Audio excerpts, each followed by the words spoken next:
Então, a língua de sinais, ela é, em cada país, há a sua própria língua de sinais, onde você tem o que é uma língua, né? A língua está relacionada com a cultura, com o povo, né?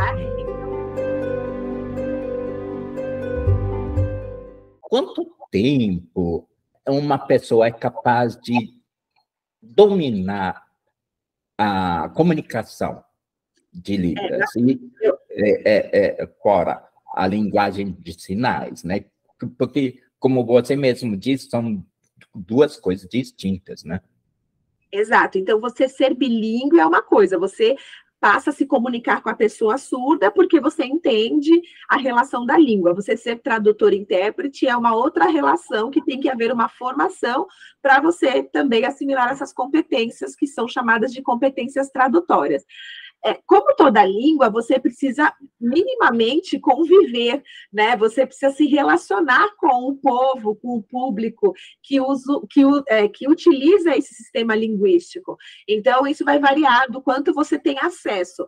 Eu, quando iniciei a minha jornada, porque é uma jornada que não se findou com a minha formação, ela se faz todo dia, com os desafios, inclusive, de ser uma intérprete no judiciário, mas eu tive, durante um ano, como o meu contato ele era praticamente diário, eu tive aí um salto de aprendizado significativo, que eu posso dizer que é igual ao intercâmbio, doutor Mário. Quanto mais próximo do nativo, melhor você fica e com mais agilidade e rapidez você se forma como uma pessoa bilíngue. Mas a vantagem é que para dominar a língua você não precisa viajar tão longe, né? Eu acho que esse é o sistema mais barato e é um povo nativo, né? São brasileiros e é exatamente um intercâmbio muito barato e que, infelizmente, não é estimulado, eu acho que pela própria ausência de conhecimento das potencialidades, porque eu hoje, né, sou uma intérprete de língua brasileira de sinais, mas nós temos outros pares linguísticos de sinais que estão permeando o nosso Brasil. Então, nós estamos lá em Roraima com línguas de sinais venezuelanos, porque nós temos a questão da fronteira, então nós já estamos com surdos venezuelanos, nós estamos agora também trazendo no judiciário a relação de surdos indígenas, que tem uma outra língua de sinais, então você pode ser um intérprete de língua de sinais de diferentes países e povos, exatamente, você pode ser poliglota em língua de sinais, e agora meu interesse é exatamente esse, dominar outras línguas de sinais. Muito interessante esta informação, e eu fiquei curioso de saber de você. Sinais não são idênticos? Não tem a mesma forma, os sinais de uma língua e outra, ou tem distinção?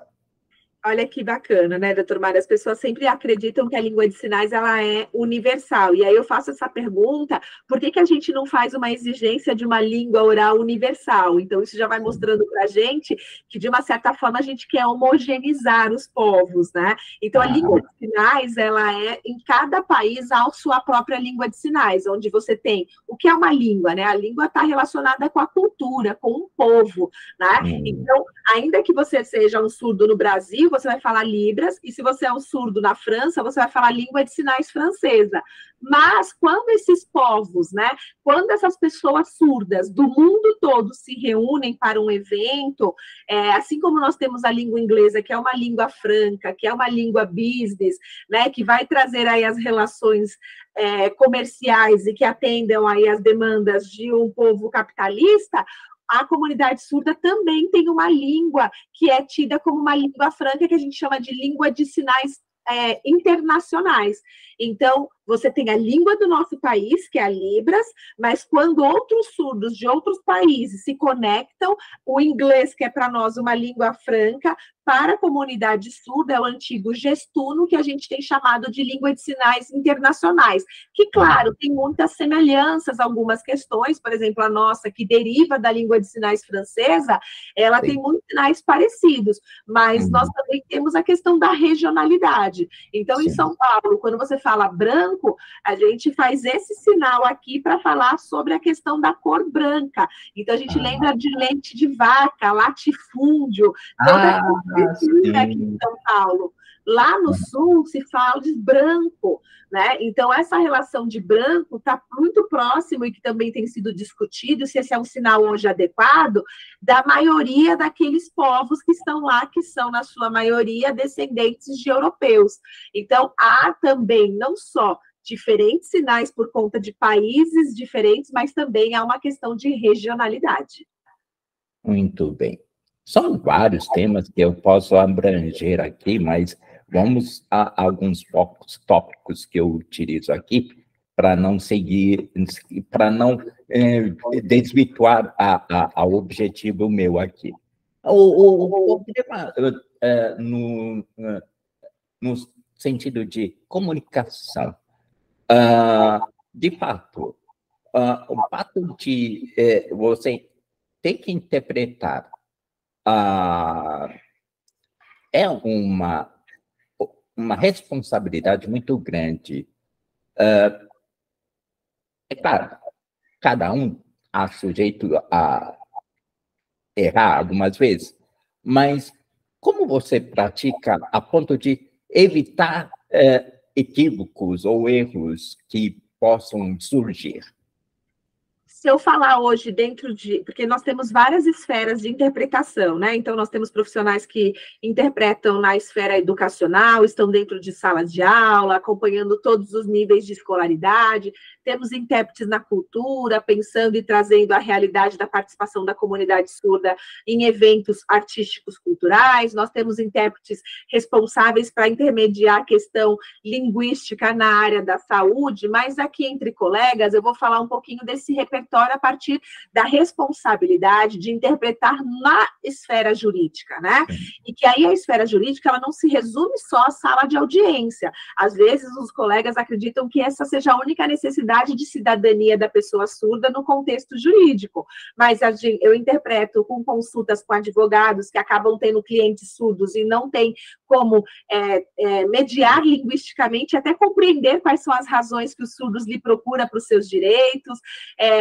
Quando você vai numa Receita Federal, isso inclui relações jurídicas. Quando você vai no IML, né, você está fazendo ali um exame de corpo de delito, também demanda da minha interpretação. Então, há um leque imenso de responsabilidade de tradução jurídica.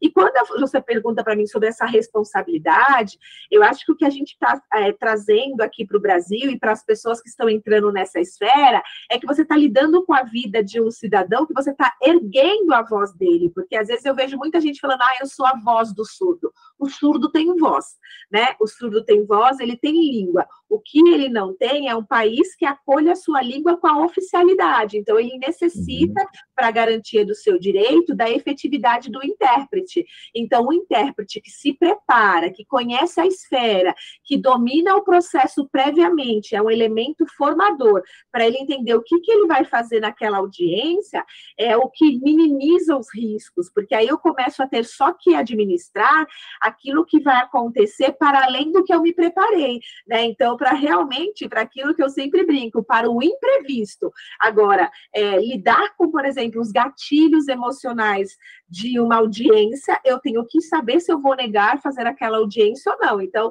às vezes, alguns colegas são chamados para interpretar o estupro de vulnerável. Isso pode ser um gatilho emocional para o intérprete, por ter vivenciado situações da sua família ou até propriamente, e ele deve ter esse direito de declinar desse serviço. Então, percebe que o erro, doutor Mário, ele está muito mais numa preparação prévia e numa adequação, né, na esfera, do que, e aí só para lidar com o imprevisto. Mas, como você falou, eu sou uma pessoa falível e eu preciso ter a responsabilidade de minimizar esses erros, porque, de uma certa forma, eu estou com a vida de uma pessoa e sendo a boca do judiciário, porque quando eu sou intérprete do judiciário, eu sou considerado auxiliar da justiça.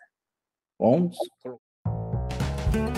próximo bloco, iremos discutir como identificar um mau intérprete de Libras, bem como discutiremos a responsabilidade dos profissionais que interpretam.